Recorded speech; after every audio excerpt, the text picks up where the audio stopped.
Hello, in front of me I've got XGODY GPS Navigation 718 Bluetooth. In this video I'll show you how to navigate to points of interest.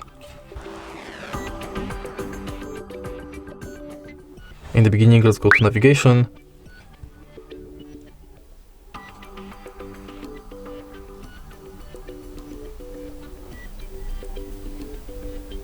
Go to destination, enter find places, and now we can go to quick search.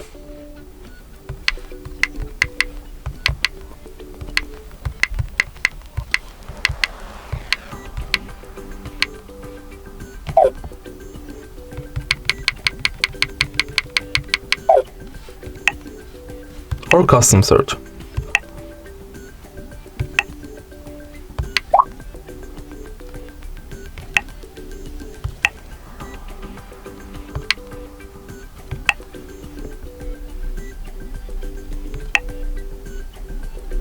Now select from the list, confirm, and wait for GPS signal to start a route.